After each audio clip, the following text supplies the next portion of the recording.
मुनिभ्यो वैष्णवेभ्यो नमो नमः। जय श्री कृष्ण चैतन्य प्रभु नित्यानंद श्री अद्वैत गदाधर श्रीवासादि गौरभक्तवृंद। हरे कृष्ण कृष्ण कृष्ण हरे हरे, हरे राम राम राम हरे हरे। हरे Krishna. Hare Krishna. Thank you very much, Shashwin, for the beautiful Manglacharan. So, Hare Krishna, everybody. We have amongst us His Grace Shyamanand Krishna Das, who has joined us all the way from Cape Town. And like all Sundays, we really await him. So, Prabhuji, on behalf of everybody from all over the world, please accept our humble obeisances. Thank you for your time, Prabhuji. Prabhuji, we are reading the Bhagavad Gita as it is, and we are on chapter 6. Chapter 6 is called the Dhyana Yoga, and today it is text 32. Prabhuji, I'll hand... Okay, sorry. Yes, Prabhuji, I'll hand over to you now. Okay. Hare Krishna, everybody. Kartik, I'd like to beg a favor from you, if it's all right. Sure, Prabhuji. Today is the disappearance of Srila Bhaktisiddhanta Saraswati. Okay, So Prabhuji. it's generally our practice to, on the appearance and disappearance of great personalities or festival days, to speak something about the personality. So it's okay. I'd like to split the time 50-50. We'll talk a little bit about the verse and then we'll talk about Srila Bhaktisiddhanta Saraswati. Is that okay? Yes, Prabhuji, that would be fantastic. Okay, so we will do the verse first then. So this is a very interesting verse, actually. I feel very blessed to get this verse. Okay, so we chant together then. Atmamena Savatra Parmesh Sarvata Samang Pashyati Yojana Saman Pasyati Sukham Vayadi Vadukam Sukham Vayadi Vadukam Sayogi Padamo Mataha Sayogi Paramo Mataha. Okay, you do the word for word. Atma, Atma, which is self. which is self. Opamyena, Upamyena, by comparison. by comparison. Sarvatra, Sarvatra, everywhere. everywhere. Samam, Samam, equally. equally. Pasyati, Pasyati, sees. sees. Yaha, Yaha, who. Ihu. Arjuna, Arjuna, O Arjuna. O Arjuna. Sukham, Come, happiness. happiness. Va, or. Yadi, Yadi, if. if, Va, va, or. or, Dukam, dukam, stress. distress. Saha, Saha, such. such. Yogi, Yogi, transcendentalist. transcendentalist. Paramaha, Paramaha, perfect. perfect. Mataha, Mataha, is considered. is considered. There's a very wonderful verse. This is the translation that Srila Prabhupada is giving. He is a perfect yogi who, by comparison to his own self, sees the true equality of all beings, both in their happiness and their distress. O Arjuna, please repeat, he is a perfect yogi. He is a perfect yogi Who, by comparison to his own self, who by comparison his of his own self sees the true quality sees the true equality of all beings, of all beings, both in their happiness and distress. both in their happiness and their distress. Oh, Arjuna. O Arjuna. So before we get into the purport, I want to look back a little bit, because here we've kind of come to the end of this section. And this section is talking about the different stages in the practice of yoga. So we're coming to the end of this section. It's actually the last verse of this section. But this verse and the previous 4 verses are describing the perfectional stage.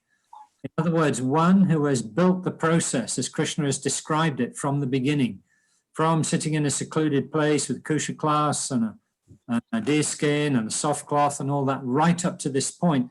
This is a person who has achieved perfection in this yoga practice. And what we're actually looking at here, you could say, is the perfection of their yoga practice. The perfection is the realization of the supersoul. It's not intellectual. It is by realization. In other words, it's been revealed to that yoga who's been practicing his meditation. So I want to take a quick look back from 28, because 28 to 32 describes the perfectional stage. But just take a quick look back at these verses. You can read with me, because it's very important. Actually, it gives a very nice picture of what this yogi has achieved, because what the yogi has achieved is Brahman, is beyond Brahman realization, to realize that I'm pure spirit soul. I'm equivalent to, I'm the same quality as the Brahman, as the all-pervading energy of the Lord. It's beyond that stage. It is actually realization of the super soul, communion. Actually, it's a very good word, communion with the super soul. So we look back at these verses and really get the picture of that. This is 28. You can look along with me, no? Thus, the self-controlled yogi constantly engaged in yoga practice becomes free from all material contamination and achieves the highest stage of perfect happiness in transcendental loving service to the Lord. And this is why I'm saying it's beyond Brahman realization, because the realization that the Paramatma is a person, actually, and one should surrender to that person. Then in 29, a true yogi observes me in all beings, because not only has that yogi realized that the super soul is in his own heart, and along with his self, along with the soul and the super soul, but he's also realized the super soul's in everybody's heart. And it's the same super soul, actually. The super soul appears to be divided among many, but it's the same super soul in everybody's heart. It appears divided among many, but it's actually one. So the example is given of the sun, that the sun appears to many people and actually appears to them to be in a different place. But the sun is only one sun, but it appears differently to many people who are looking from different places. So it's just like that. This yogi has realized that. A true yogi observes me in all beings and also sees every being in me. Because the soul is all pervading, Krishna's energy is all pervading. So all that is contained within the Supreme Lord. All that is contained within these Purusha avatars. The Karanadakashai Vishnu, Mahavishnu, Garbhodakashai Vishnu, and the Kshirodakashai Vishnu, which the yogi is perceiving directly. No? So all those things are contained within the super soul, actually, who's an expansion of Mahavishnu. The self-realized person sees me, the same Supreme Lord, everywhere, because Krishna is literally everywhere, as the super soul in the heart of every living entity, and also within every atom of the creation. So that super soul is literally seen everywhere by this perfected yogi. Then 30, for one who sees me everywhere and sees everything in me, I am never lost, nor is he ever lost. This is total communion. So actually, that once that bond is established, then nothing can break that bond, actually. The super soul and the devotee, well, at least the yogi who's practicing, they're in total communion, and nothing disturbs that, actually. The communion is total. And then in 31, such a yogi who engages in the worship or service of the super soul, knowing that I and the super soul are one, remains in me in all circumstances. In the words that when that yogi gets the realization of the presence of the super soul, then he realized that is Krishna's actually partial expansion. It's an expansion of the Supreme Lord, that super soul and Krishna are actually one and the same thing. but he sees the Supreme Lord as the Supersoul in his own heart and the heart of every living entity. So literally wherever he looks, he sees this Krishna as everywhere as the Supersoul, literally everywhere. So that is to some extent what we saw in 518 in the last chapter. The Krishna, that the yogi is seeing that in the heart of the dog or the dog eater or the brahmana or the elephant or the cow, same Supersoul is there, even in the trees and plants, in his own heart. So this is perfect realization of the Supersoul. So the last verse is the one we come to today. This group of verses is describing the perfectional stage of one who has achieved perfection in dhyana yoga, meditation on the Supersoul. He is the perfect yogi who, by comparison to his own self, sees the true equality of all beings, both in their happiness and their distress, O Arjuna. Because, we'll see in a minute in the purport, Krishna actually, everyone surrenders to Krishna, whether they realize it or not. They either surrender to Krishna through the material energy, or they surrender to Krishna properly, as his plenary expansion, the Supersoul, but everyone surrenders. No one can avoid surrendering to Krishna. So that yogi is seeing that different personalities, these multifarious different bodies and things that he sees everyone is serving Krishna, actually, serving the Supersoul. Some know it and some don't. So that's what he sees. So this is what Prabhupada is pointing out in the purport. One who is in Krishna consciousness is a perfect yogi, is aware of everyone's happiness and distress by dint of his own personal experience. He knows, actually, because he's in contact with the Supersoul and he sees different personalities in different situations. With the Supersoul there and their individual soul, he realized that whatever people are going through, now because of his perfect knowledge, he understands some are in happiness and some are in distress. Serving the material energy, actually, because they didn't want to serve Krishna in his form as the Supersoul, so they're serving the material nature, and he understands everyone's position, both in happiness and distress, because he understands their position is the same as mine. Individual soul is there in my body, and the Supersoul is also there. And in the same way that I have communion with the Supersoul and the different things that are going on in my body, also the same is true of everyone's body. So therefore, because he's in communion with the Supersoul, he understands everyone is serving, actually, some in happiness and some in distress, because he understands it's the same situation that I've got, except his realization is perfect. The cause of the distress of the living entity is forgetfulness of relationship with God. That's actually the cause of our distress. We are suffering in this material nature because we have let go of our relationship with Krishna. Because if we had our relationship with Krishna, it would be Anandamoy Bisat. We wouldn't be covered by the material nature. And since we're spiritual, we're automatically in bliss. But because we've accepted this material body to be our real selves, therefore we're suffering. So the cause of distress of living entity is forgetfulness of relationship with God. And the cause of happiness is knowing Krishna to be the supreme enjoyer of all the activities of the human being. So there's the contrast, because mostly those who are not in communion with the Supersoul are actually suffering in the material nature. And the so-called happiness is simply the suspension of distress for some time. So therefore, Prabhupada is pointing out that the real happiness actually is to be in communion with the Supersoul, not actually the happiness of this material world. We might think that, oh yes, the happiness of this material world is okay when we're not getting distress and we do get some happiness. But Prabhupada says, no, actually. The real happiness is to be in communion with the Supersoul, because that happiness is permanent. And the distress is there as long as we don't have that communion with the Supersoul. So this is the contrast Prabhupada is making. That actually it's not happiness and distress in terms of the material nature. It's actually happiness and distress in terms of covered by the material nature and in communion with the Supersoul. And the cause of happiness is knowing Krishna to be the supreme enjoyer of all activities of the human being, proprietor of all lands and planets, and the sincerest friend of the living entities. Prabhupada is actually paraphrasing 529 here. You can look up the verse quickly because it's close. Prabhupada is saying that Prabhupada often does that in his purports, actually. He'll paraphrase the verse to show to make the point that he's making. It's actually the last verse of the 5th chapter that Prabhupada is paraphrasing. Actually, the devotees in the early days, they used to print this on a leaflet and distribute it to people on the street. And they would call it the peace formula.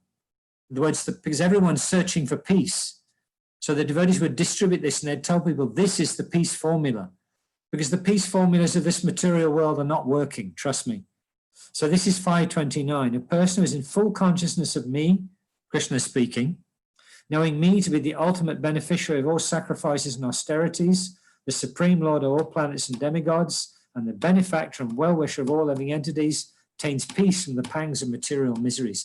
This is actually the realization of the Brahman platform by practicing renounced work.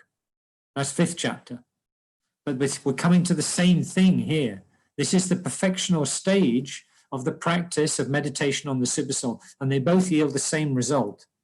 So this is why Prabhupada is paraphrasing this verse here, because it's the same result, achieved by working in a renounced way according to one's duty and by meditating on the Supersoul. The same result is achieved.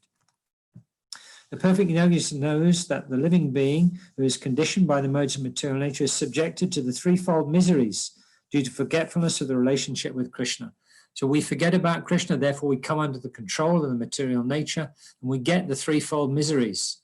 No, adhyatmika klesha, adhibodhika klesha, adhidaivika klesha, from my own mind and body, the kleshas, the sufferings, from the other living entities, the other bhutas, bodhika klesha, and also from the devas, too much heat, too much cold, volcanic eruption, earthquake, what have you, daivika klesha. So one who's covered by the material nature is subject to those three kleshas. But one who's in communion with Krishna is not subject to them, actually, because he realizes I have nothing to do with the body. So reading on, and because one in Krishna consciousness is happy, he tries to distribute the knowledge of Krishna everywhere. So this is the difference, actually. The yogi who's achieved perfection through practice of dhyana yoga, through practice of Ashtanga yoga, it's a personal happiness. It's for him. It's selfish, actually, in one way. He's not considering others. But a devotee is a different thing, actually. A devotee is considering, actually, that it's not enough that I have my happiness as a result of communion with the Supreme Lord, but rather everyone must get this. My spiritual master used to say that. He used to say, when you're in touch with Krishna's transcendental nature because you want everyone to get it. You're not satisfied that I'm getting a few drops of nectar by chanting kirtan or taking prasad or listening to Bhagavad Gita or whatever it is. But when we genuinely feel the touch of the spiritual nature, automatically we feel everyone should get this, actually. So this is a point Prabhupada's making here. Since the perfect yogi tries to broadcast the importance of becoming Krishna conscious, he is the best philanthropist in the world, and he is the dearest servitor of Krishna. Now Prabhupada's going to quote again. Prabhupada used to say that because everyone's interested in welfare work. When we become little well situated in our material, in our material situation, what it is, we will naturally feel compassion for others who are suffering. So we become interested in welfare work. We want to give in charity or something like that. But the problem with that is that it's temporary. We give something in charity, you help the person in a temporary way, just for now. But the real welfare work is actually to connect them with Krishna. So therefore, Prabhupada used to say that the real welfare workers are the devotees who are not just satisfied with their own emancipation, their own connection with the Supreme, but rather they want everyone to get it. So now Prabhupada's quoting from the end of the Bhagavad Gita.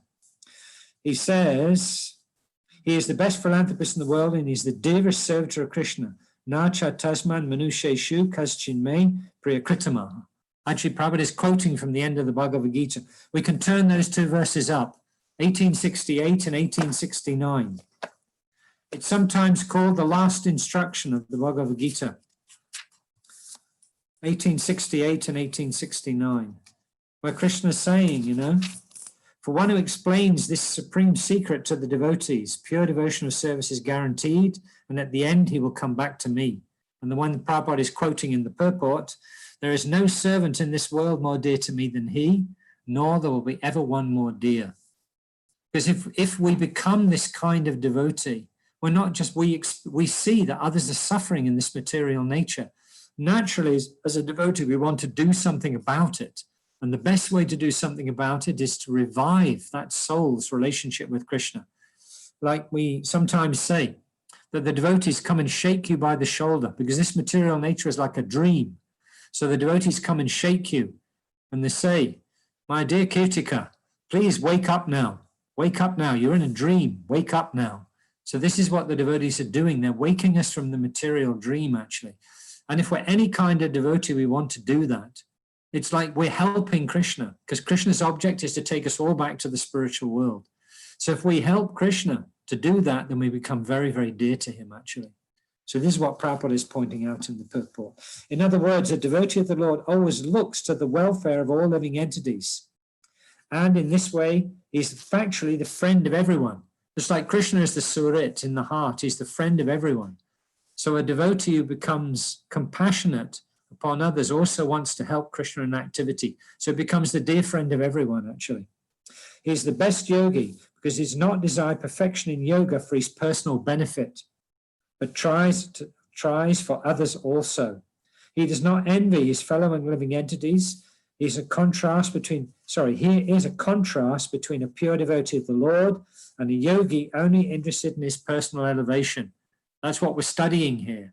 A yogi is interested in his elevation to the spiritual consciousness. It's a selfish thing. It's just for him. But a devotee is not like that. A devotee wants everybody to go back to Godhead. The yogi is withdrawn to a secluded place in order to meditate perfectly, may not be as perfect as a devotee who is trying his best to turn every man towards Krishna consciousness.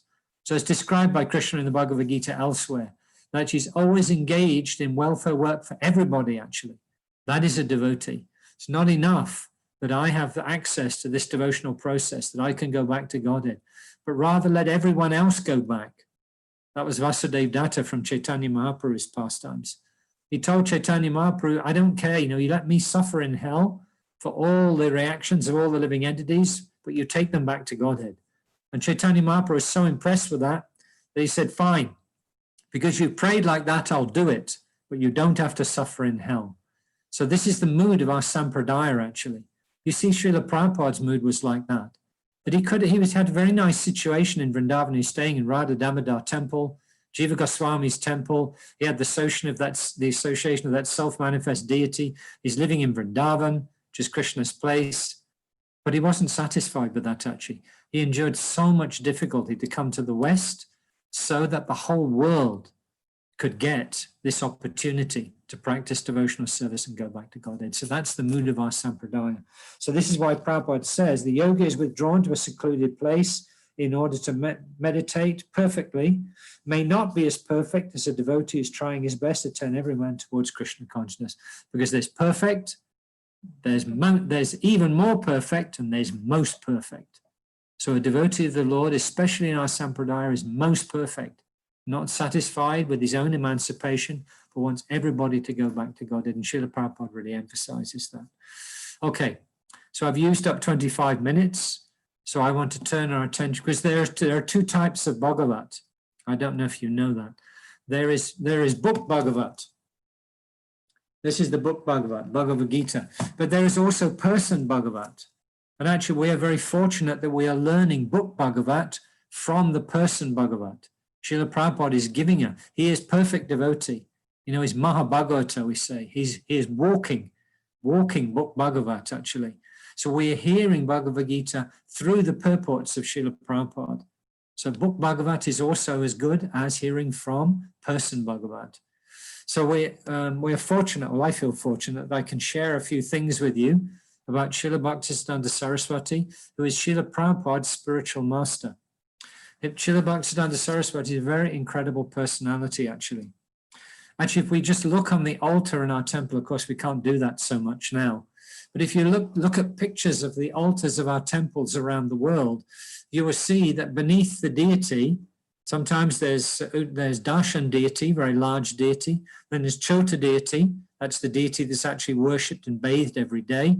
Then on the next level, you see a picture of Nishingadev, picture of Panchatattva. Then on the next level of the altar, you'll see the 6 Goswamis and our Guru Parampara, Srila Prabhupada, Srila Bhaktisiddhanta Saraswati, Srila Gaurkishore Das Babaji Maharaj, Srila Bhaktivinoda Thakur, Srila Jagannath Das Babaji Maharaj, and the Goswamis. It is our Sampradaya. So Srila Prabhupada's spiritual master was Srila Bhaktisiddhanta Saraswati. He's a very incredible personality. So I want to talk a little bit about this personality to you. So actually, you'll notice we say it is the disappearance day. Oh, okay, thank you very much. Yes, we have some wonderful pictures of Srila Bhaktisiddhanta Saraswati here. No, can you see wonderful pictures? He was the greatest scholar of his day, actually. He was the greatest scholar of his day. Thank you for that. There's even some nice links here, krishna.com, and on ISKCON Desire Tree as well. You can look up Srila Bhaktisiddhanta Saraswati. There is a book called A Ray of Vishnu, which is written by Rupa Vilas Prabhu. He's a disciple of Srila Prabhupada. These are all sources called A Ray of Vishnu.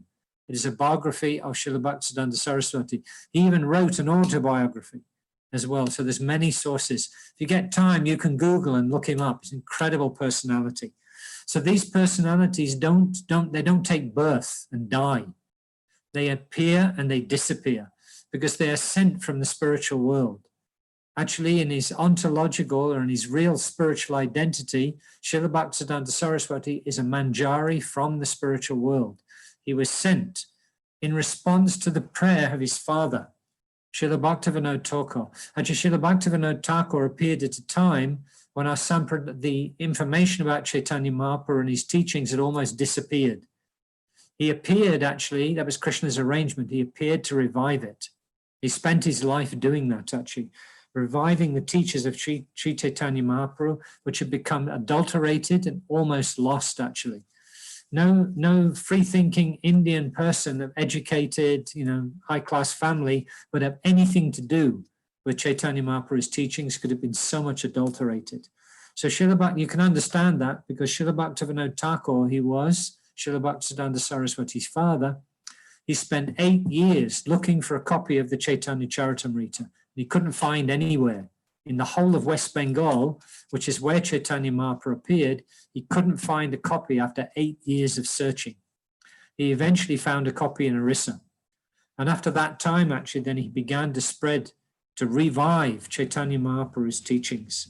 So these personalities don't take birth and die. They appear and disappear. They're sent from the spiritual world, and then they disappear. They go back to the spiritual world. So Srila Bhaktivinoda Thakur, reviving the teachings, published Chaitanya Charitamrita, Chaitanya Bhagavat, Bhakti Ratnakara, so many books actually. There's another book called The Seventh Goswami, also written by Rupa Vilas, which is the biography of Srila Bhaktivinoda Thakur. Actually, if you look in the appendix of that book, you'll see he published so many books. He convinced so many educated people about the glory of the teachings of Chaitanya Mahaprabhu. But he was so much engaged, he was very high up in the British occupational government. In fact, he had the highest post. He started very simply as a teacher of second grade, but in his career gradually rose because he was such a great devotee. He was recognized by the British as being very expert in whatever he did. So eventually he came to the highest post that an Indian could occupy in the British occupational government. He was a deputy magistrate. He had great influence, actually. But because of his post and because of his publishing work, he couldn't actually preach personally so much. So when he was staying in Jagannath Puri, he had, because he was very much respected by the British, actually, he actually had sway, had direction over the Jagannath temple. So while he was staying in Jagannath Puri, actually, he realized he couldn't preach as much as he wanted to. So he prayed to Lord Jagannath, please send me a ray of Vishnu, someone to help me in my preaching work. So as a result of that prayer, on the 6th of February, 1874, Srila Bhaktisiddhanta Saraswati appeared. So he was actually, Srila Bhaktivinoda Thakur gave him the name, because he wasn't always Srila Bhaktisiddhanta Saraswati, that came later. He gave him the name Bimala Prasad, actually. So Bimala, it seems a little unusual, no? But actually, Srila Bhaktivinoda Thakur, because he prayed to Lord Jagannath, he considered that Srila Bhaktisiddhanta Saraswati was the mercy of Lord Jagannath upon him. But the mercy of Lord Jagannath, actually, at least in the form of prasadam, goes to Durga Devi first, to Bimala Devi. So therefore, and then she distributes the prasadam. All the Mahaprasad that comes from the altar of Jagannath goes first to the temple of Bimala Devi, another name for Durga. So she distributes the prasadam. So in a roundabout way, Srila Bhaktivinoda Thakur was saying, this is the mercy of Lord Jagannath, but it's Bimala Devi's mercy, because the Mahaprasad goes to her first. So that's why he called him Bimala Prasad, the mercy of Lord Jagannath. So he appeared about 6 months before the Rath Yatra festival. And I'm sure you all know that in the Jagannath Puri Rath festival, the Rath cart goes from the Jagannath temple to the Gundicha temple down the Grand Road.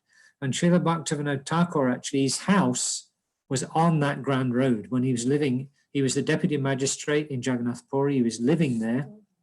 So when the chariot came down the Grand Road, actually, the chariot stopped outside his house. No one really knows why. But sometimes the chariot would stop because it's said that the chariot only moves by the will of Lord Jagannath. It doesn't move by the pulling of the people who pull on the ropes. It moves by the will of Lord Jagannath. So the Jagannath Rath cart stopped outside the house of Srila Bhaktivinoda Thakur for 3 days. It couldn't be moved, actually. So Bhaktivinoda Thakur told his wife, Bhagavati Devi, she told him, you take the child, Bimala Prasad, and you take him to Lord Jagannath so he can get the blessings of Lord Jagannath. So she did that, and because she was the wife of the deputy magistrate, she could get access like that. So she took the little Bimala Prasad to the Jagannath deity, and the garland fell from Lord Jagannath and garlanded this little boy. So this was an indication of who he actually was. And because he was 6 months old, actually, he had the Anaprasad, the Anaprasana, sorry, the first grain ceremony on the cart. So this was the indication of who Srila Bhaktisiddhanta Saraswati, the mercy of Lord Jagannath. So then actually I'm going to go a little fast, excuse me for that, but we have to go a little fast fitted in the time. Let's see this, because in the old Indian culture, the astrologers would perform the birth chart and they would give some prediction about the personality. Just like when Prabhupada appeared, they said, the astrologer said, he will take sannyas and he'll open 108 temples. That prediction was there. No? So similarly, about Srila Bhaktisiddhanta Saraswati, Bimala Prasad, the astrologers said actually he's a very illustrious personality. Actually, he had all the symptoms of a Mahapurush, a great personality, because after all, he's a Manjari from the spiritual world. It's like the opening verse of the Chaitanya Bhagavat is Ajanulambita Bhujo. It says in that verse that this Chaitanya Mahaprabhu and this Lord Nityananda, they're Mahapurushas. Their arms reach down to their knees. There are actually 32 symptoms of a Mahapurush, and one of them, you can try this when we go off the Zoom. You can see if your arms reach down to your knees when you're standing up. Probably in your case, it won't happen. But if it does, it's one of the symptoms of a Mahapurush. So this Srila Bhaktisiddhanta Saraswati is a young boy. He had that, just 6 months old. His arms reached down to his knees, and many other. There are 32 symptoms of Mahapurush. So the astrologers could tell this is a very, very special, illustrious personality. And we get the sense of that actually in some of the things he did. But when Srila Bhaktisiddhanta Saraswati, Bimala Prasad was 6 years old, when they were digging the foundation of Srila Bhaktisiddhanta Saraswati's house in Calcutta, they found a Kurma deity. Bhaktivinoda Thakur's house, sorry. They found a deity of Kurma. Kurma is one of the Dasavatars on which the pivot was used to churn the milk ocean at the beginning of the universe. So they found that deity. So that deity was given to Bimala Prasad to worship. So there's a special, and he did that actually. Daily he would worship that deity. So there's a special significance in that, because the Bhakti Ras is actually considered to be liquid, and the presiding deity of water is Kurma Dev. So there he's considered to be the presiding deity of Bhakti Ras. So therefore Srila Bhaktisiddhanta Saraswati, Srila Bhaktivinoda Thakur, Srila Bhaktisiddhanta Saraswati's father, gave him that deity to worship. So he did that. He did that actually, worship that deity very religiously, because Srila Bhaktivinoda Thakur wanted him to get the Bhakti Ras. So therefore he worshipped Kurma Dev. At the age of 7, he had memorized the whole Bhagavad Gita. Not only he memorized, but he could explain the verses very nicely as well at the age of 7. So I wonder if any of your children can do that. But I was listening to my spiritual master's class, and he was saying that we're beginning to get young boys and girls like that he quoted one of his disciples who as a little boy, he's like 6 or 7 years old, but he knows 6 or 7 chapters of the Bhagavad Gita already. He can recite them by heart. So this is what's going to happen in our movement. But at the age of 7, Srila Bhaktisiddhanta Saraswati could do that. He memorized the whole Bhagavad Gita, and he could explain the verses very nicely as well. And at the age of 11, he went on pilgrimage to all Sri Chaitanya Mahaprabhu's places of pilgrimage at the age of 11 with his father. And, you know, those days the facilities weren't so wonderful, you know, you had to rough it a little bit. No? So they had to walk as well. So this was this 11-year-old boy. At 13 years old, because generally the mantra is given actually by the guru, 11, 12, 13, like that. You know, they get the, they get the Upanayana. I'm getting help from my wife here. They get the Upanayana, they get mantra. Generally, the general thing is you get the first of your Gayatri mantras and you chant that. So at the age of 13, Srila Bhaktivinoda Thakur gave Srila Bhaktisiddhanta Saraswati Nishringa mantra and also initiated him into the chanting of the Hare Krishna Maha mantra. So why he gave Nishringa mantra? Because Lord Nrsingadev is Bhakti Vigna Vinasana. He is the remover of obstacles on the path of devotion. So he gave Nrsinga mantra and he began to chant the Maha mantra. So this way, Srila Bhaktivinoda Thakur gave everything like that. So he's an extremely brilliant scholar, actually, as you can understand. Just like Krishna and Balaram, they learned the arts. There's one day in each art, and 64 days they learnt everything. So Srila Bhaktisiddhanta Saraswati was like that. He was a brilliant, brilliant scholar. Actually, he would study his schoolwork, but he would never do the homework. He would never bother with it, actually. When he went home, he would help his father edit the books that he was actually writing. That's what he used to do. And he would study the books of Chaitanya Mahaprabhu, about the Goswami's books, and he would help his father with editing. He would never bother with the homework. But if he was asked by his teachers, he could immediately answer the questions without any problem. He had an eidetic memory, actually. Whatever he was told or read, he could remember. It's said that he memorized the whole Oxford Dictionary, actually. And if you read his commentary on the Brahma Samhita, you'll see that.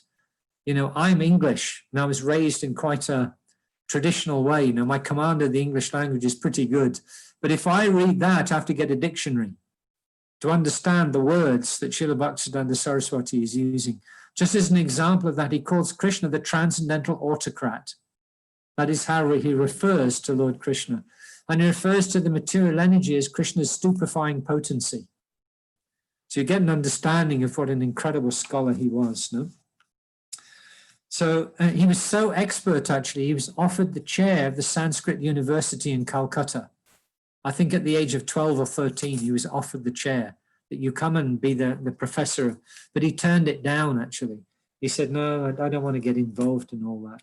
So he was so brilliant, actually. He was said to be the most brilliant astrologer of his day, Siddhanta Saraswati, actually, because he gave a commentary on the book Surya Siddhanta. Surya Siddhanta, it means the philosophical understanding according to Surya. So you could say he pretty much invented, because there are two systems of astrology. There's the system we find in India, which is based mostly on the moon and the ascendant, and the system we find in the West, which is based mostly on the sun. So Srila Bhaktisiddhanta Saraswati invented that, based on the Surya Siddhanta. It's a book on astronomy which dates back to 1,000 years before Christ. So he translated and gave commentary. And the other astrologers considered him so brilliant that they gave this title, Siddhanta Saraswati. One is Siddhanta means the philosophical conclusion. So they felt that his conclusion of the Surya Siddhanta is so brilliant, actually, that he has the Siddhanta of Saraswati Devi herself. His conclusion is so immaculate, it is non-different from Saraswati. So he got this title, Siddhanta Saraswati. At the age of 16, actually, he started a special society, because sometimes we do that. He was such a leader, actually, among his peers, that he could snap his fingers and everyone would follow suit. So he started a very august, it was called the August Society. It's actually called the Chirakumar Sabha, the Chirakumar Sabha. And they had to take certain vows to join this society. And he was so influential among his peers and his friends that he was able to get very many educated persons to join this society. The aim of this society was to have, the association of each other so they could discuss spiritual subject matter. But one of the conditions to join the society was you had to remain celibate your whole life. That was one of the conditions. So very many people joined the society, but only one fulfilled that condition. Srila Bhaktisiddhanta Saraswati remained celibate his whole life. And he started that society at the age of 16. So in 1893, he started his college education, actually, but in 1893, he gave it up after 2 years. Srila Bhaktisiddhanta Saraswati dropped out, literally. He wasn't, so it's like very many of Srila Prabhupada's disciples dropped out of university to join the preaching mission, but they didn't invent that. Srila Bhaktisiddhanta Saraswati dropped out. He actually said, after 2 years of study, his professors all thought he was brilliant, and they were just totally amazed by him. But at the same time, he felt I should drop out. In his autobiography, he wrote that I gave up this education because I felt that if I become educated and I get a degree, then I'll be forced to marry. I'm forced to get a job and marry and get too entangled in material life. So therefore, he gave it up, his degree, and he also gave it up because he wanted to slap the British in the face as well. Just like Srila Prabhupada didn't accept his degree because that education system was awarded by the British. So Srila Bhaktisiddhanta Saraswati also, he wanted to provide a slap in the face to the British. So he dropped out of college because he didn't want to be pressured into, marrying and get a job and all those kinds of things. So therefore he dropped out. But he did accept actually the service. The king of Tripura actually offered him a post because at that time, the kings of Tripura, they wanted to actually write a history of their family lineage. So the king of Tripura was so impressed with Srila Bhaktisiddhanta Saraswati that he offered him that post. Why don't you please come and help us write a history of their dynasty, if you like, the history of the dynasty. So he did that in 1895. He joined. He took up that offer of the king of Tripura. Not only, one of the reasons he took up that service actually was because the king of Tripura was famous for his library. He had an enormous library actually. So the Srila Bhaktisiddhanta Saraswati did that service for 10 years. Not only he helped write that history, but and the kings of Tripura were so impressed with him that he had him train up his son in spiritual life. And still today, actually, that lineage is very interested in spiritual things. And he took the opportunity to read all the spiritual books in the library. And that library was very famous. It was a very extensive library. So that took him up to the period of 1905. And then he quit that service, actually. But the king of Tripura was so impressed with him that he offered him a pension for life. So for some time, Srila Bhaktisiddhanta Saraswati Thakur took that money. Then after some time, he stopped. So then, because he was very well educated and was very well read, Srila Bhaktisiddhanta Saraswati trained him in printing and editing and translating and everything. So Srila Bhaktivinoda Thakur told him, okay, you should get initiated. I want you to become initiated. But our lineage is not seminal. It is not, there are lineages, the smarter Brahmins are like that.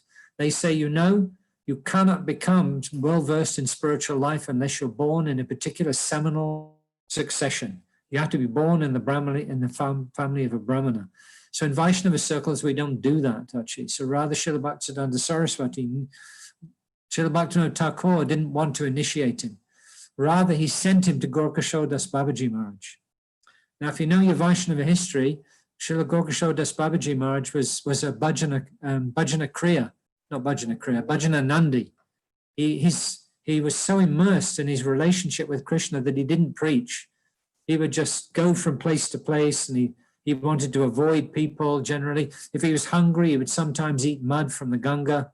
He would just avoid any kind of association which would disturb his bhajan. He was a great personality. Actually, originally he was living in Vrindavan, but he was inspired by Krishna to come to Navadvip at a certain time.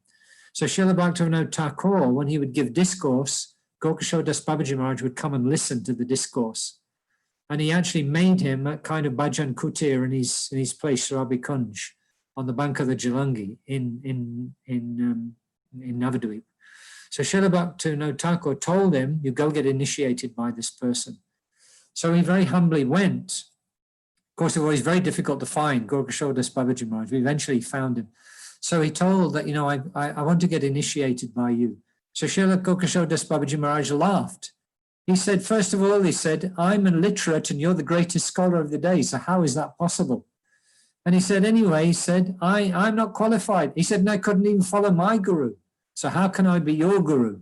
So he said, no chance, forget it. There's no way I can consider initiating. I won't take any disciples. So this is what he told Bhaktisiddhanta Saraswati. So then Srila Bhaktisiddhanta Saraswati went home and he told his father what had happened. And his father told him, you either get initiation from this person or don't come home. That's what he told him. So then he went and the second time and he begged. And he said, look, I have to get initiation from you.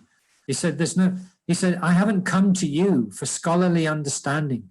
I've come to you to get bhakti ras. I've come to you to learn about spiritual life. So you please kindly initiate me. So the second asking like that, he told, okay, I will ask Sri Chaitanya Mahaprabhu and let's see what he says. So then Srila Bhaktisiddhanta Saraswati went away, and a few days later he came back and he asked Gorgashow Das Babaji Maharaj, so did you ask Chaitanya Mahaprabhu? And Gorgashow Das Babaji Maharaj said, I forgot to ask. That's what he said, I forgot. So then Srila Bhaktisiddhanta Saraswati, he begged, he said, you please ask him if I can become your disciple. So then after a few days, he came back, he went away and he came back after a few days and he asked Gorgashow Das Babaji Maharaj, did you ask? So Gorgashow Das Babaji Maharaj said, yes, I asked, but I didn't receive Mahaprabhu's answer. That's what he told him. So then Srila Bhaktisiddhanta Saraswati began to cry. And he told him actually that if I don't get initiation from you, there is no point in maintaining my life. My life is worthless. And he also told him, he said, Krishna is a cheater and you are his servant. So you're also a cheater. So you too are trying to cheat me. So don't cheat me. You please give me initiation. If you don't give me initiation, I'll go throw myself in the Ganga. So then Gorgashow Das Babaji Maharaj was convinced. He told him, okay, you go take your bath. And he came back and he initiated him. And the name he gave him was amazing. Actually, he gave him the name Krishna Das, but he did it in such a wonderful way. The initiated name he called him was Shri Bhashabhanavi Devi Daita Das. So it's Krishna Das, but it's in a very wonderful way. You see, Shri Bhashabhanavi Devi is actually, that is the daughter of King Vrishabhanu, who is Radharani. No? So Shri Bhashabhanavi Devi is actually Radharani. And Daita means the servant of the lover. The person who loves that daughter of King Vrishabhanu, you're his servant. So he said it like that. No, you're the servant of the lover of the daughter of King Vrishabhanu. So it's Krishna Das, but it's done in such a beautiful way. You know? So then what else have we got? Yeah.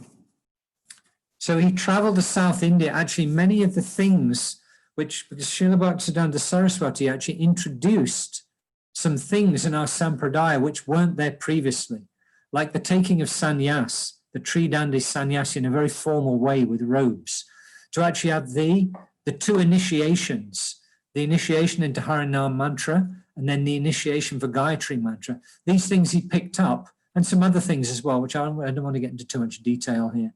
But he took some things from the Sri Sampradaya to make things very formal in our Sampradaya. So he did that in his travels to South India. Then he decided, I want to preach. But before he did that, he took a vow. He took a vow that I want to chant 1 billion names of God. 1 billion. I don't know if you know, but if you go round your Japamala 16 times, it is approximately 25,000 names of God. It's actually 28,000 something. So his vow was, I'm going to chant 300,000 names of God a day, and I'm going to do that until I chant 1 billion names of God. So it's like Haridas Thakur. Haridas Thakur would chant 300,000 names a day. It's 192 rounds, approximately. And he just established himself in a yoga pit in Mayapur, in a simple dwelling, made out of bamboo and grass, basically. He would eat once a day, and he would just chant. So to fulfill the vow, 1 billion names took him 9.5 years. So that's incredible. He wouldn't do much else, actually. Even it said that sometimes in the rainy season, his hut would develop a hole in the roof and he wouldn't even bother to repair it. He would just hold an umbrella up and he would continue with his vow. So he did that for 9.5 years, 1 billion names of God. And then in 1918, actually, he had a dream that his spiritual master was telling him, you take sannyas. But his spiritual master had already left, actually. Srila Bhaktivinoda Thakur and Srila Gorgeous Babaji Maharaj left in 1915. So what he did, he took a picture of his spiritual master and he bowed down before that picture and he accepted sannyas from his spiritual master in the form of a picture. And then he became known as Srila Bhaktisiddhanta Saraswati Thakur. That's how he became known after taking sannyas. So that's a very special thing, but he was encouraged to do that in dreams from his spiritual master. Then he started to preach. And that was amazing. Just like Prabhupada spread this movement over the whole world in 10 years, Srila Bhaktisiddhanta Saraswati spread the movement all over India in 11 years, from 1922 to 1933. Actually, his first temple was in the Underdanga Road in Calcutta. You can still find the temple is there, actually. And that is where Srila Prabhupada met Srila Bhaktisiddhanta Saraswati in 1922. He'd just pretty much begun. They were renting that building at that time, actually. He'd just pretty much begun his preaching mission. And in 11 years, he spread the movement all over India, 64 temples, actually. And he started what we call the Brihat Mridanga. Because if you go on Harinam, and you can hear the Mridanga for 2 or 3 blocks, like that. So Srila Bhaktisiddhanta Saraswati started what he called the Brihat Mridanga, the big drum. Because the printing press also goes like that, cha-chung, cha-chung, cha-chung. So he called that the Brihat Mridanga, because the books, they don't just go 1 or 2 blocks, they go everywhere. So that was his Brihat Mridanga, the printing press. He began to print the books of Srila Bhaktivinoda Thakur and other books. He began to print the Sajjana Toshani, which his father had started, the Brihat Mridanga. So he preached all over India. By 1933, 64 temples, 1 in Burma and 63 in India. And he spread the Krishna conscious movement all over India. That is amazing, actually, because at that time there was no internet. You couldn't just hop on a train or get an Uber, or hop on an aircraft and fly somewhere. At that time, infrastructure was not developed. There were no real strong lines you couldn't pick up the phone, and call a few people, So there was no infrastructure. And yet, in just 10, 11 years, he spread this movement all over India. So you can understand what an incredible, illustrious personality he was. Anyway, these are a few things. But if you want to find out, I recommend you get a hold of that. It's on the Veda base. If you've got Srila Prabhupada's Veda base. If you don't have Srila Prabhupada's Veda base, I'll send the link to Kirtika and she can make it available on the group. Do you have the Veda base, Kirtika? Do you personally have the Veda base? No, I don't. No, I'm going to send the link. You can download it for free.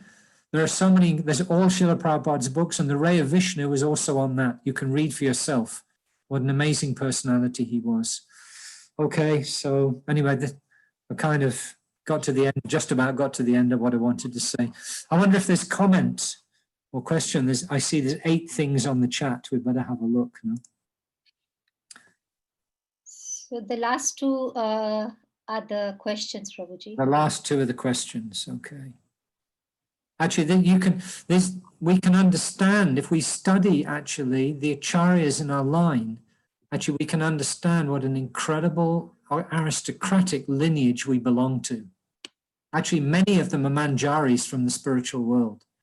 Like the Goswamis are all manjaris. Shyamananda Pandit, incredible personality, got directly the mercy of Radharani. Srinivasacharya, Narottam Das Thakur. And coming down the lineage, they're nearly all manjaris actually sent by Krishna to push this sampradaya.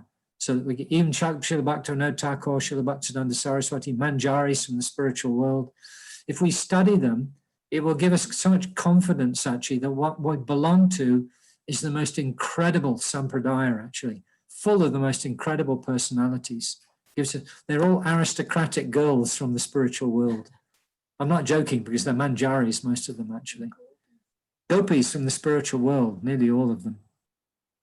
Okay, so we got some question here from Vishal. Hare Krishna, from discussions, we are all just actors in Krishna's play. Well, actually, when Krishna comes to this world to display his pastimes, he brings the entourage of liberated souls from the spiritual world to enact his dramas, his leelas. But we're not in that category. We are rather in the category of Mahavishnu's dream. We are covered by the material nature because we want to enjoy separate from Krishna, and we're not exactly performing Krishna's leela. We're trying to perform our own leela, and we're getting kicked by Maya in the process. So there's a big difference. When Krishna enacts his leela, it is only his pure devotees who do that with him. When we enact our leela, that's actually material nature. And that is indirectly serving Krishna through the material nature because we don't want to serve Krishna directly. So there is a big difference.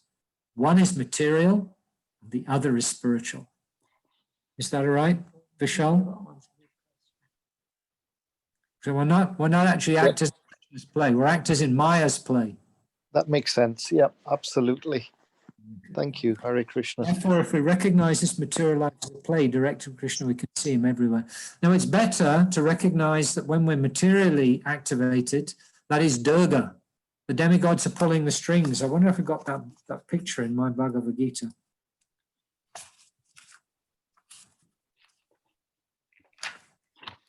This is one of them. This is one of the pictures we should study, how things are going on in this material world. But there's another one where the demigods are pulling the strings. So our activities are strictly material, actually. But we can meditate on Krishna's leela. That is a better way, actually. These are the two things in this age, to chant Krishna's name and hear Krishna's leela. Because if we hear it enough, we'll eventually get to play in it. So that is a better meditation than thinking that our leela is Krishna's leela. It's not actually. It's actually material nature. But then we can have multiple roles, father, son, teacher, doctor. All these roles are given by Krishna, their manifestation. Yeah, the manifestations of our ego. You know, if you met your wife on the street without a material body, as just a spirit soul, you wouldn't recognize her. Do you know that? Vishal, you wouldn't. Your children also. If you just saw them in their form as spirit soul, you wouldn't recognize them. Your relationship is with the body. You call this person your wife and these personalities your children, but the relationship is with the body, and the body is temporary by nature. So then the relationships are temporary. They're not eternal. And the next lifetime, you may be the wife, and your wife may be the husband. Yeah, that makes sense. Absolutely. It's just trying to visualize it and experience it as spirit soul. Yeah, as spirit soul. What we have, the best way to do that is to study Srila Prabhupada's books, where he teaches us very nicely.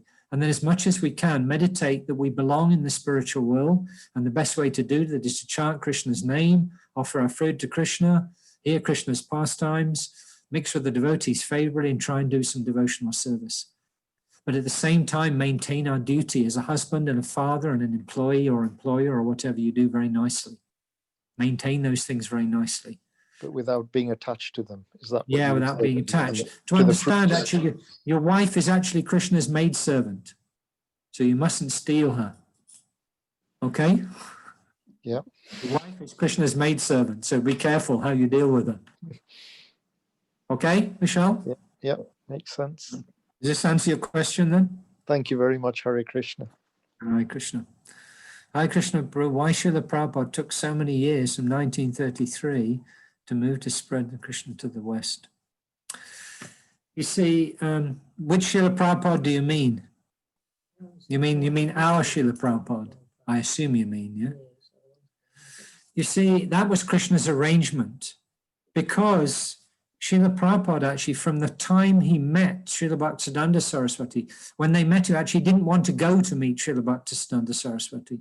His friend, Narendra Malik, took him actually, dragged him practically, because when Prabhupada was growing up, every day, his father, Mohan Dey, Guru Mohan Dey, he would fight 5 or 6 sadhus for lunch prasadam every single day. So Prabhupada had seen so many so-called Indian sadhus. He would call them mostly laddu sadhus. They would just come to get fed. But Gurmohan Dey would always ask them for blessings that his son could become the devotee of Radharani. That's what he would ask for. So Prabhupada had seen so many of them. So when Narendra Malik said, look, we met this nice sadhu, we want to come and see you, Prabhupada said, I'm not interested. I've seen so many sadhus. I'm not interested in sadhus. And Narendra was saying, this one is different. You please come and see and give your opinion. And he practically had to drag Prabhupada there to this temple in Ultadanga Road in Calcutta. So eventually he managed to drag him. So because they were cultured boys, brought up in Vaishnava families, when they went to the rooftop of the Ultadanga temple, which was being rented by the Gaudiya Math in those days, naturally they paid obeisances because he was a sannyasi. So when they got up from paying obeisances, Srila Bhaktisiddhanta Saraswati looked at them and he said, you look like educated boys. Why don't you spread the message of Chaitanya Mahaprabhu in English? And Prabhupada was completely taken aback. And he objected. He told Srila Bhaktisiddhanta Saraswati, who will listen to India's message when India is under the subjugation of the British? So Srila Bhaktisiddhanta Saraswati defeated him. He said, this message is so important that it can't wait for some political arrangement.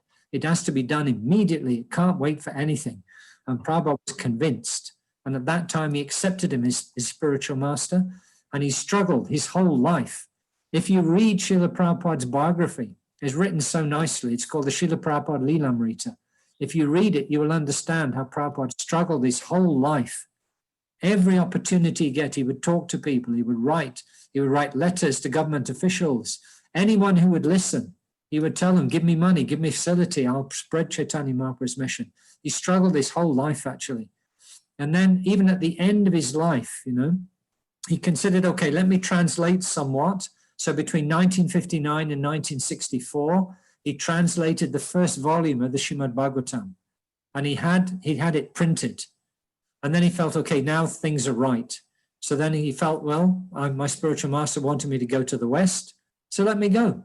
Let me go and do that, So why that whole struggle? It's Krishna's arrangement. So that people would see this incredible personality, Srila Prabhupada, and what he did. He pretty much spread Krishna consciousness all over the world single-handedly to fulfill Mahaprabhu's prediction.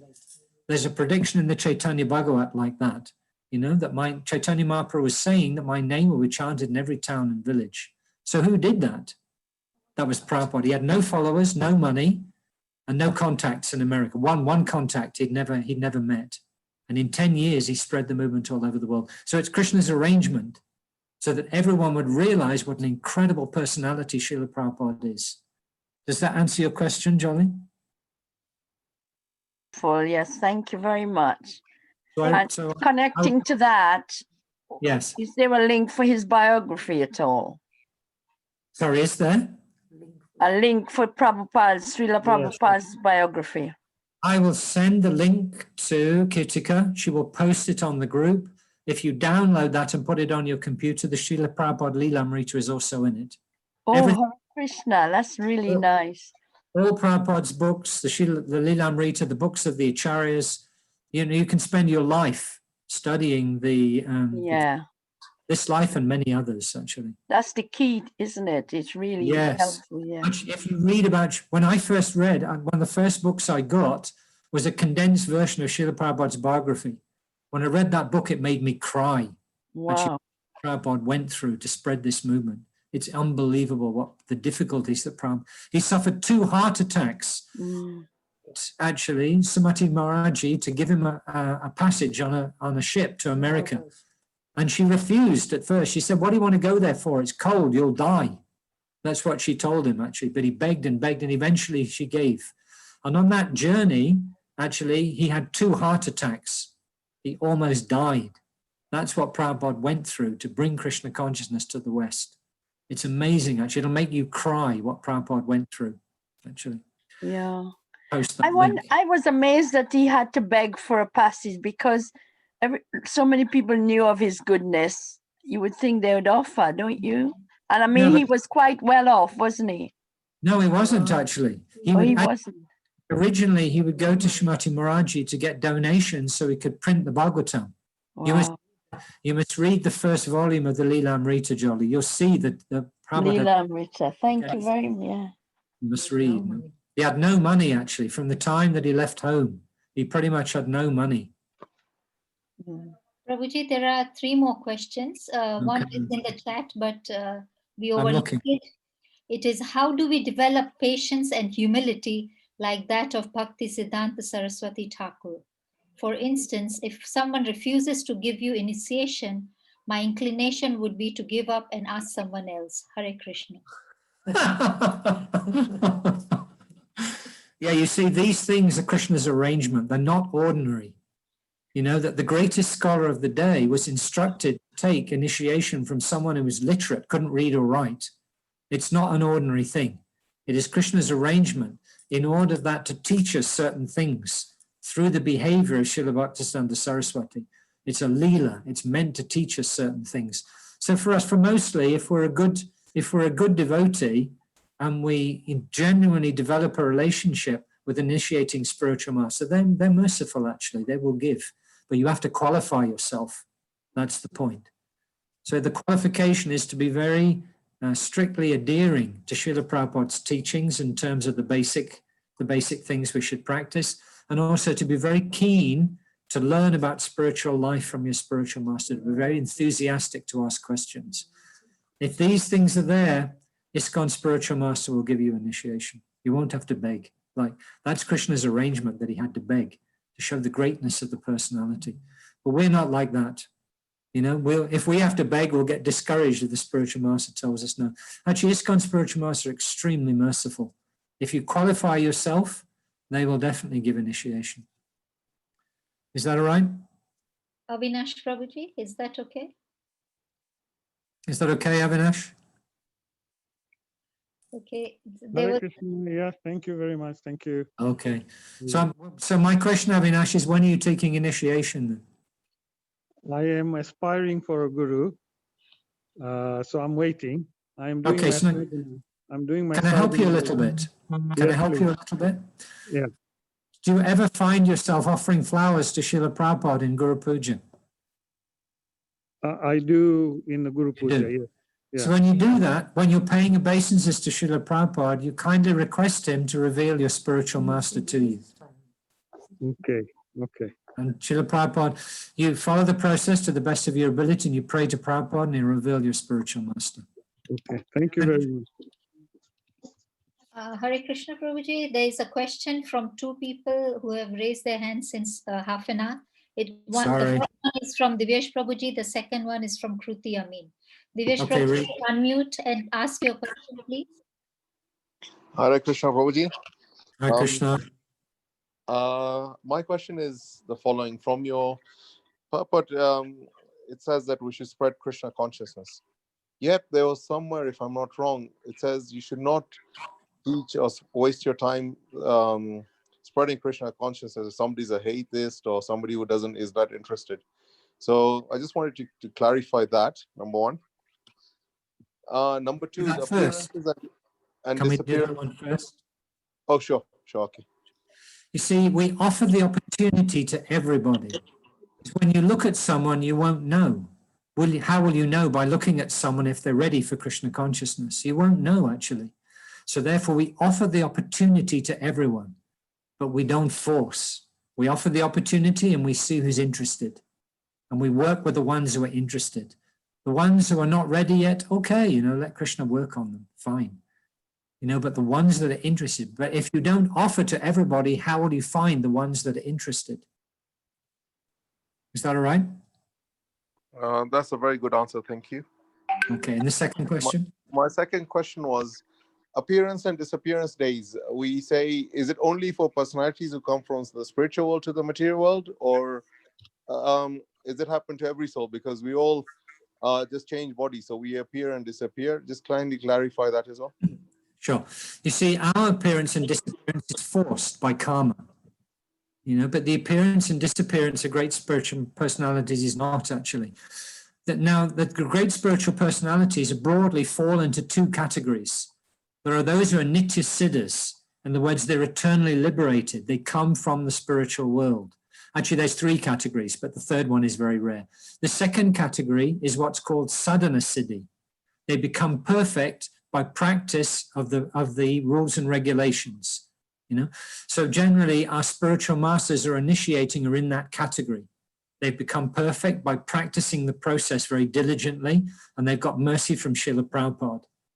So they have appearance and disappearance as well, because although they may have not been completely spiritual in the beginning, their whole life is spiritual activity. That's why we don't burn their bodies. Just like my spiritual master left recently, we interned him in salt, because it's considered that his body actually has been so much used in spiritual activities, it's no longer material. It's a spiritual body. So that's called a sadhana siddha. By practice of the process, they become perfect. And there's a third category called kripa siddha. They get the mercy of someone like Prabhupada or Krishna, and they become perfect, because it's like sometimes you see that somebody hasn't studied for their degree, but they're such a great personality that they get awarded a degree, you know, because they're like Nelson Mandela, I think, was awarded a degree like that. They're just awarded a degree because they're a great personality. But most people have to go to university and study for it. So the sadhana siddhis have to study for it, but sometimes there are personalities of kripa siddhis, they become perfect by the mercy of a great personality. So these kinds of personalities have appearance and disappearance. But for us, it's just our birthday. Is that all right? No, thank you. And then, sorry, the final question is, how do you deal in, or if you have family members or members who are retarding your growth in Krishna consciousness or trying to pull you back through other material things, I mean, how do you deal with all these kind of things? Okay, how do you deal? It's a very, very nice question. I'm sure a lot of devotees are thinking this. You see, they're family members, so we have to be careful how we deal with them. You know, you can't be nasty. You can't shut them out of your life. But what you can do is you can keep the interactions, you know, civil and kind, but not too much. You know, don't associate with them so much. Be civil, be kind, do your duty towards them, but don't associate with them so much. Yeah, but if you live in, you know, do your best with the situation. You know, if you can't preach to them, feed them Krishna Prasad whenever you can. Give them Prabhupada's books to read. Don't force them. Be a good family member. Be kind to them. You know, be an example of what we should be according to Prabhupada's teachings. Don't force, you know, but if they're giving you trouble, then don't associate with them too much. Anyway, these are some of the things that occur to me. How does that sound to you? But sometimes lack of association means they feel that you're disrespecting them or you're not allowing. How does that? I don't know. Yeah, how do you deal with that? Do the best you can with it. In other words, do enough that you can't be considered disrespectful, but at the same time, don't overdo it so it pulls you back. You know, it's a difficult balancing act, but you know, with practice, it can be done. With practice, it can be done. But if it becomes a serious impediment, then, you know, limit the association as much as you can. But try to be the dutiful son-in-law or, you know, or whatever it is, you know. Try to be dutiful as much as possible, deal with them nicely, you know, but don't take too much association. And if that doesn't work and they're still giving you trouble, then it's time to limit the association. Because what can you do, you know? If they're giving you uphill, they're giving you difficulty, then you have to protect your own spiritual life. So how does that sound? Hare Krishna, Prabhu. I do like. Hang on. Let's see if is it Dinesh? Yeah. It's Dinesh. Divesh. Yes. All right. Yeah. When you finish, yeah. Divesh. Prabhu, thank you so much for Is it your okay? clarification. It's very okay. Thank you. So okay, you try your best. In other words, no, try your best. Sure. The next question is from Kruti. Kruti, can you unmute yourself and ask your question? Yes, Hare Krishna. Hare Krishna, Kruti. Yeah, I want to ask. So I attended this course just a week ago. It was talking about initiation, and Yes. it was and it was talking about that a Krishna conscious person should be initiated to progress in Krishna consciousness. So how do you know when you're ready for initiation? And yeah, that's my question actually. Okay. Yes, because we have to be formally connected to a sampradaya in order that we will be formally recognized by Krishna as you know, that is required actually. So within ISKCON, we have processes actually to help those who want to take the steps. You know that there are authorities in the temple nearest to you which can help you with that. You know, initially what you can do, you know, you can try to chant on Japamala nicely, do some service, try to eat only Krishna Prasad, associate with the devotees nicely, read a little bit of Prabhupada's books. These are the initial things. And then you can approach temple authorities that you have a relationship with, and you can ask for their help, how to advance and how to prepare yourself for initiation.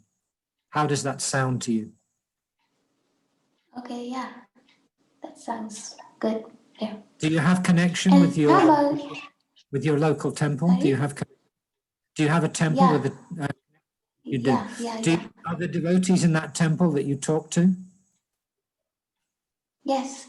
Yes. So approach them and ask, look, you know, I want to be serious and I want to take the step. Ask for their help. If they help you, they'll direct you to some other devotee who can. But the help is there. We have processes for that. And if you don't get it, Okay. you can ask me and I'll help you. Yeah. How about the amount of knowledge from the Vedas?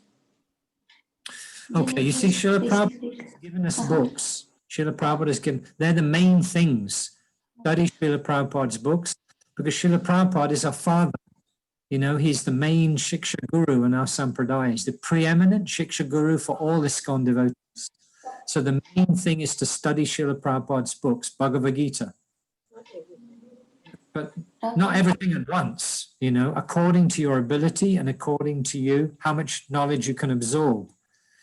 So my advice is to start with something like Science of Self-Realization and then progress. Bhagavad Gita, Nectar of Devotion, Sri Upanishad, Upadeshamrita, and then gradually more. And the devotees around you as well, the devotees in the temple will help you with that. But you can start, since we're studying Bhagavad Gita and I see you on the group regularly, you can start with that. No? If you haven't read the Science of Self-Realization, do so. It's one of the books in the Vedabase. I'm going to put the link on the group. No? So you can start with, if you haven't read Science of Self-Realization, do so, and then read your Bhagavad Gita, you know, and start there. And you'll find it will naturally develop. Devotees will help you or tell you, why don't you read this book? Prabhupada mentions other books in the Bhagavad Gita, but take it up. Don't mess your life up.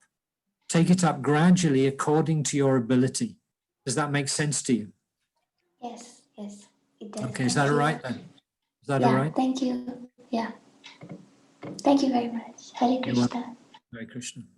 Thank you, Prabhuji. Are there any other questions? I know we are 20 minutes past. Yes, please, if you don't mind.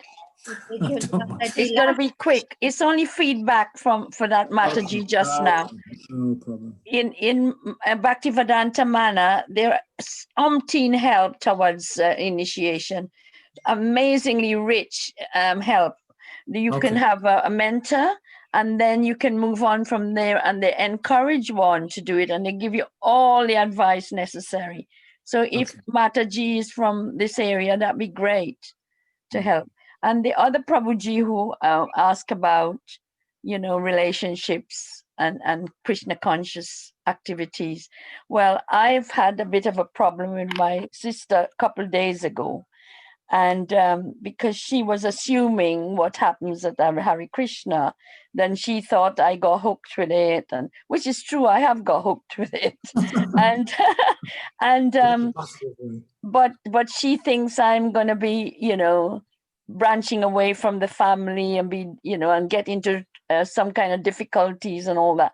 So in a way, she assumed this because she heard from somebody. So I actually got annoyed and a bit angry with her. And I found I was raising my voice to say, you need to ask me instead. However, I slept on it and I phoned her the next day. So there are ways to deal with it. And I at my pride, what I used to have a lot of pride, but now Krishna consciousness has helped me to develop a state where I can manage these things. And I did apologize to her, which was, you know, it wasn't my fault, but I apologized. And our relationship's perfect. So, you know, we have to find a little way to manage these things, which can be very, very useful. It's good advice. Thank you, Jolly. Yes. Also, I just want to ask, well, check it out. the chapter we were meant to read, which is chapter 6, yeah? Yes. Is the key point there about forgetting Krishna, because his forgetfulness is connected with Brahma when he forgot Krishna. So is that the key thing to move on and get into Krishna consciousness and get closer to Krishna? This chapter we're studying actually is one process. It's a mechanical process for realizing the super soul.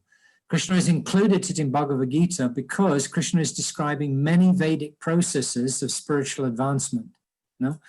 Because what happens is when we engage in these different processes, we tend to get stuck at a particular level. You're a karma yogi, you're a jnana yogi, you're a dana yogi. So Krishna is explaining all these processes, but at the end, what does he say?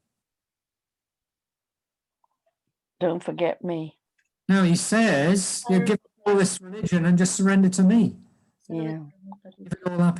But in this chapter, we're actually studying dhyana yoga, which is a mechanical process of mind control leading to the super soul. Thank you, Prabhu. Yes, of course. Beautiful. Thank you, Prabhu. So I think this chapter has been spoken by Krishna only to make us realize how difficult it is to do jnana yoga. But if you went through the devotional way, if you went through that route, it would be better. But so that, you know, when you want to tell a child something, you first put a scary image in front of him and say, this will come, or the ghost will come, or you scare him, and then he chooses the path that you want. So, I mean, this is just... Another way of looking at it as well is you will note in the 4th chapter when we study that Krishna said, I gave this knowledge to the sun god Vibhishan. So this knowledge is presented in different ages for different persons. So, you know, this process we're studying is actually the process in the Satya Yuga. It's the process of, you know, spiritual advancement in Satya Yuga. So Bhagavad Gita is for everybody. Therefore, Krishna is mentioning these different processes to bring everybody in. But in the final analysis, it should be Bhakti Yoga. That is actually the best and the quickest and the most effective and the easiest. That's what Krishna is telling us. I just wanted to make that point, that it's a bona fide process. Is that all right, Kirtika? Yes, yes, Prabhuji, yes. So I'm going to send you the link. You please post it, then everyone can get access to Srila Prabhupada's database and whatever they want to read. Yes, yes, that's good.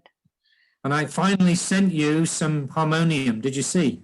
No, I haven't, but I haven't seen. Okay, I sent you a clip. Anyway, thank you very much to everybody for tolerating us. We've gone 25 minutes over time. I hope it's okay. Please forgive me. No? Thank you for tolerating us. I'll hand over to Path Prabhuji. Path Prabhuji, thank you very much. Hare Krishna. Thank you very much, Prabhuji, for our wonderful session. Today, the auspicious day, also the chaplain's day of Bhakti Siddhanta Saraswati Thakur. Already Prabhuji described how he's an eminent devotee and how he spread first Krishna consciousness across the world. Also, I think Bhakti Siddhanta Saraswati Thakur preached this Krishna consciousness above of the in Europe also. He established a temple and he first established spread Krishna consciousness Chaitanya Mahaprabhu mission in Europe. But somehow it was not successful. But still there is a temple.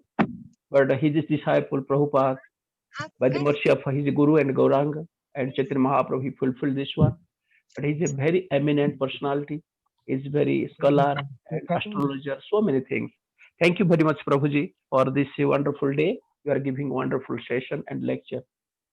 On behalf of everyone, we are so grateful to you. We offer our humble obeisances to you.